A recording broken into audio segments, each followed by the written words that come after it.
अच्छा छात्रों, आज फिर से हम दूसरा लेसन है गुलाब सिंह। एक गुलाब सिंह कहानी, वो कहानी लिखी है सुभद्रा कुमारी चौहान। पहले ही समय में जो लेखकी है सुभद्रा कुमारी चौहान, उसके बारे में विचार करेंगे। बाद में जो पाठ का या कहानी का आशय है वो आशय के बारे में विचार करेंगे।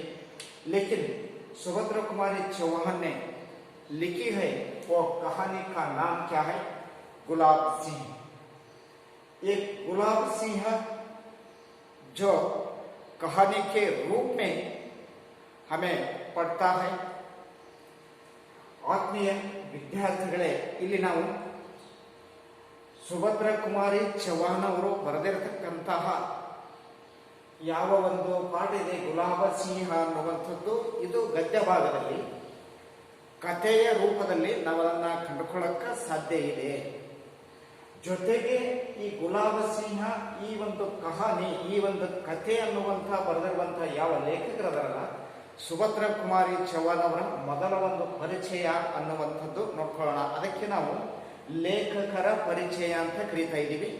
ಆ ಲೇಖಕರ ಪರಿಚಯವನ್ನು ನೋಡ್ಕೊಂಡ ತಕ್ಷಣವೇ ಮುಂದೆ ಏನ್ ಮಾಡೋಣ ಅಂತಂದ್ರೆ, ಆ ಪಾಠಕ್ಕೆ ಸಂಬಂಧಪಟ್ಟಿರ್ತಕ್ಕಂಥ ಆಶಯ ಅಂತ ಬರುತ್ತೆ. ಅಂದ್ರೆ ಲೇಖಕರು ಆ ಪಾಠದಲ್ಲಿ ಓದುಗರಿಗೆ ಏನನ್ನ ತಿಳಿಸ್ಕೊಡ್ಬೇಕಾಗಿದೆ ಅಥವಾ ಆ ಪಾಠದಿಂದ ನಾವು ಏನು ಕಲಿತ್ಕೊಳ್ಬೇಕಾಗಿದೆ ಅನ್ನುವಂಥದ್ದೇನಿರುತ್ತೆ, ಅದಕ್ಕೆ ನಾವು ಆ ಪಾಠದ ಆಶಯ ಅಂತ ಕರಿತೀವಿ. ತದನಂತರ ಆ ಪಾಠದ ಒಂದು ಆಶಯ ಅಥವಾ ಪಾಠದ ಒಂದು ತಿರುಳು ಏನಿದೆ ಅನ್ನುವಂಥದ್ದು ಅರ್ಥ ಮಾಡಿಕೊಳ್ಳೋಣ. ಪ್ರಥಮವಾಗಿ ಇಲ್ಲಿ ಶ್ರೀಮತಿ ಸುಭದ್ರಾ ಕುಮಾರಿ ಚೌಹಾನ್ ಅವರು ಒಂದು ಪರಿಚಯ ಅನ್ನುವಂಥದ್ದು ಸಂಕ್ಷಿಪ್ತವಾಗಿರುವಂತಹ ರೀತಿಯಲ್ಲಿ ನೋಡ್ಕೊಳ್ಳೋಣ. लेखकी का परिचय सुभद्रा कुमारी चौहान है, जो उनका परिचय पहले ही समय में हमें प्राप्त करेंगे. सुभद्रा कुमारी चौहान का जो परिचय है 1904 में इनका जन्म हुआ और 1948 में इनका देहांत हो गई है.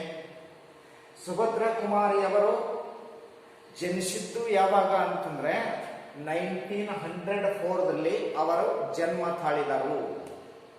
ಅವರು ಸ್ವರ್ಗವಾಸಿಯಾಗಿದ್ದು ಅವರು ದೇಹವನ್ನು ತ್ಯಜಿಸಿರ್ತಕ್ಕಂಥದ್ದು ಅಥವಾ ಸುಭದ್ರಾ ಕುಮಾರಿ ಚೌಹಾನ್ ಅವರು ನಿಧನರಾಗಿರ್ತಕ್ಕಂಥದ್ದು 1948 ಅಂದ್ರೆ 1948ರಲ್ಲಿ ಇವರು ಸ್ವರ್ಗಸ್ಥರಾದರು.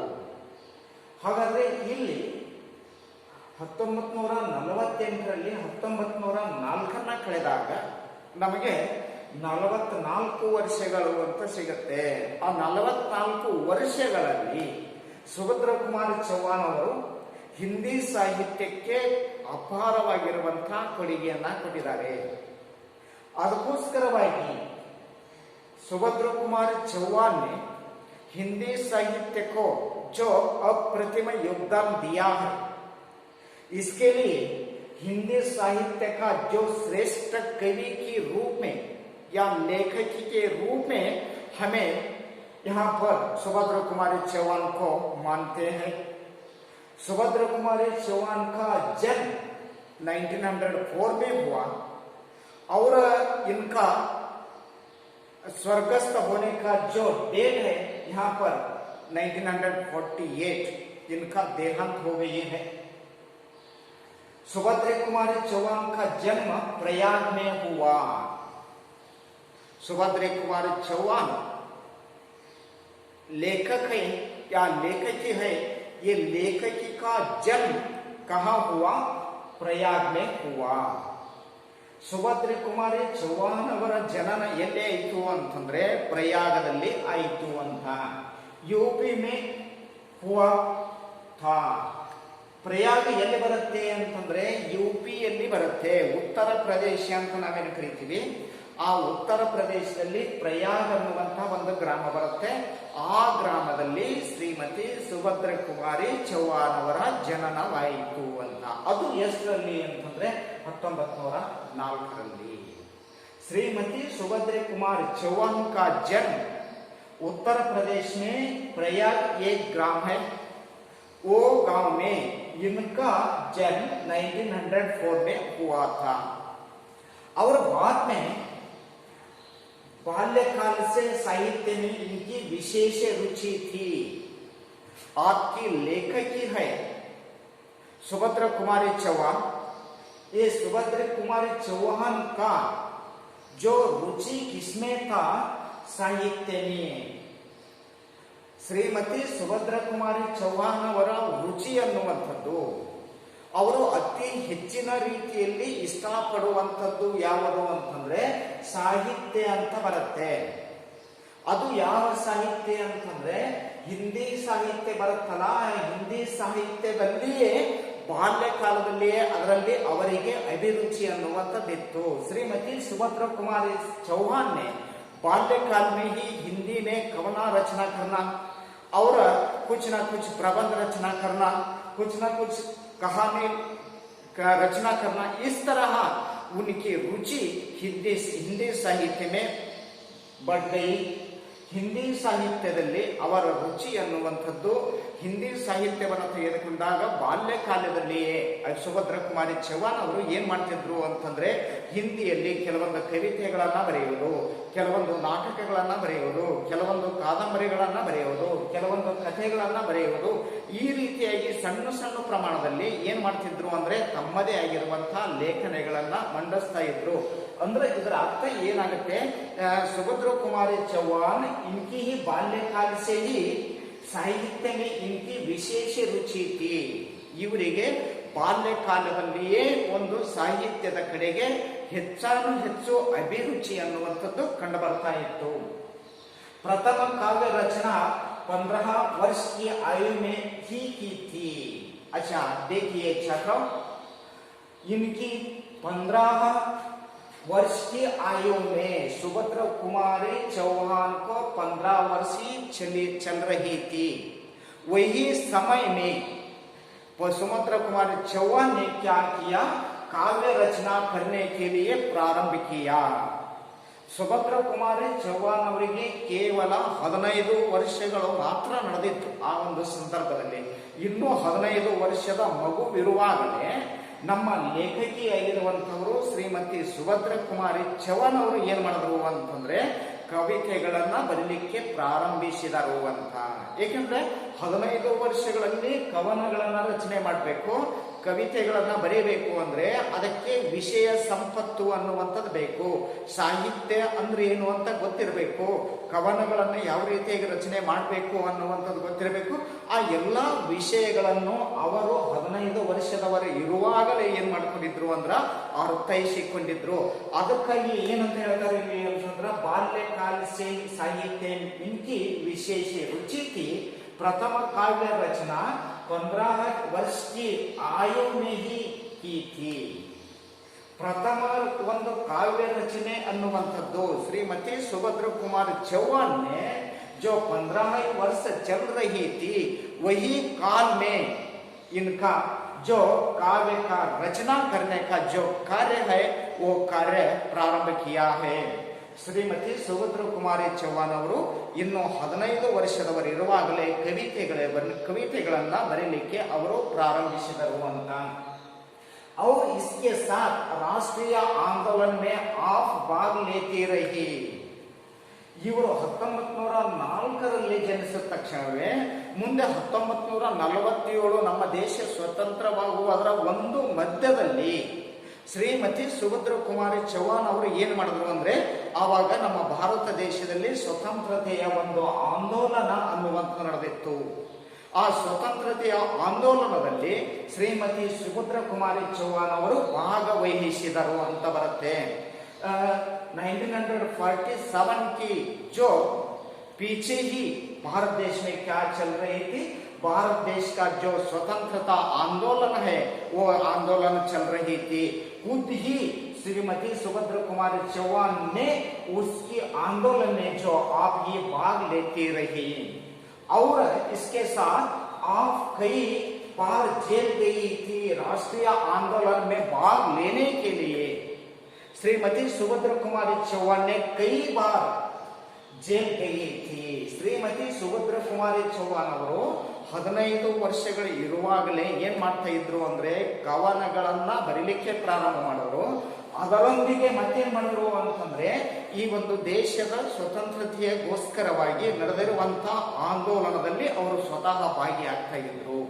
ಭಾಗಿ ಆಗುವುದರಿಂದ ಕೆಲವು ಸಲ ಅವರು ಏನ್ ಮಾಡಿದ್ರು ಅಂತಂದ್ರೆ ಜೈಲಿಗೆ ಹೋಗ್ಲಿಕ್ಕೆ ಪ್ರಾರಂಭ ಆಯಿತು ಅಥವಾ ಕೆಲವು ಸಲ ಜೈಲು ಶಿಕ್ಷೆ ಅನ್ನುವಂಥದ್ದು ಸಹಿತವಾಗಿ ಅವರು ಅನುಭವಿಸಿದರು ಅಂತ ಬರುತ್ತೆ ಇಲ್ಲಿ.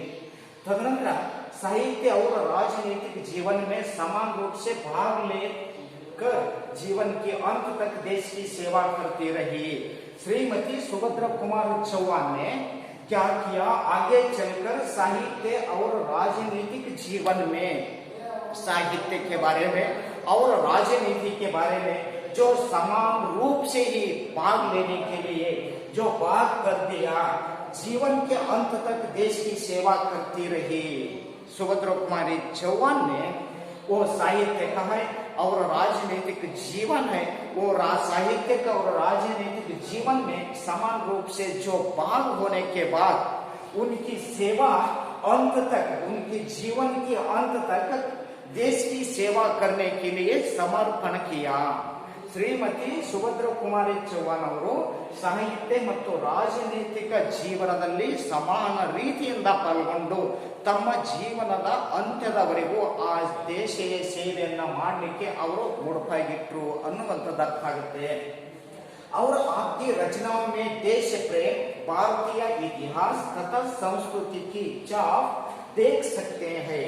ಇಲ್ಲಿ ಶ್ರೀಮತಿ ಸುಭದ್ರಾ ಕುಮಾರಿ ಚೌಹಾಣ್ ಅವರು ತಾವು ರಚನೆ ಮಾಡಿರುವಂತಹ ಏನ ಕವನಗಳದವ, ತಾವು ರಚನೆ ಮಾಡಿರ್ತಕ್ಕಂಥ ಏನ ಕೃತಿಗಳದವಲ್ಲ, ಆ ಕೃತಿಗಳು ಏನಂತ ಹೇಳ್ತವೆ ಅಂತಂದ್ರ ದೇಶ ಪ್ರೇಮ, ಅವರ ಭಾರತೀಯ ಇತಿಹಾಸ ತಥಾ ಸಂಸ್ಕೃತಿ.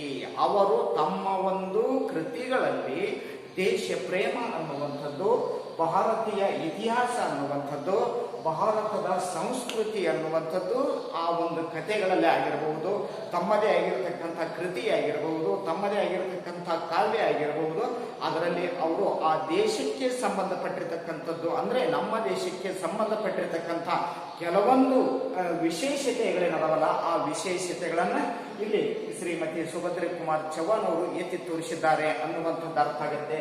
ಜೋ इसके लिए श्रीमती सुभद्रा कुमार चौहान ने जो रचना की है, अनेक कृतियां है, जो अनेक काव्य है, अनेक प्रबंध है, जो प्रबंध में क्या है, देश प्रेम है और भारत का इतिहास और भारत का संस्कृति का जो छाप है, वो छाप उनके कृतियां में हमें देखने के लिए मिलता है।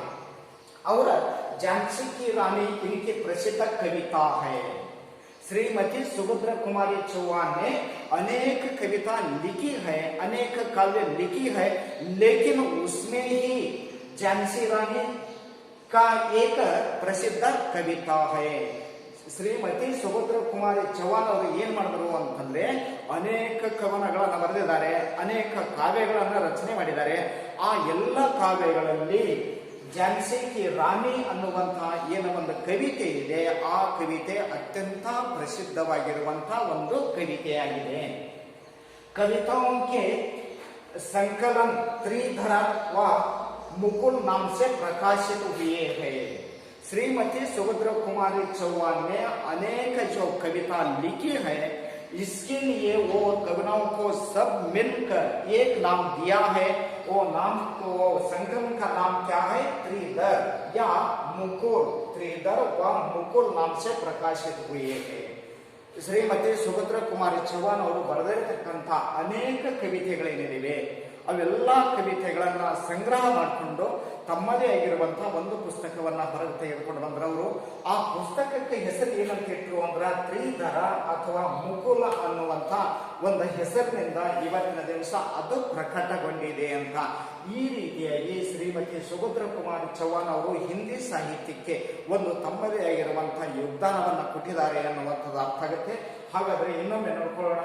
सुभद्र कुमारी चौहान, इनका जन्म 1904 में हुआ था और इनका देहांत 1948 में हो गई है।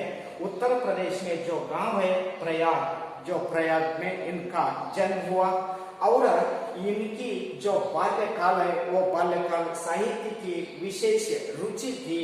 बाल्यकाल में ही रचना करने के लिए प्रारंभ किया है। जो इनका प्रथम काव्य की रचना 15 साल की चल रही थी।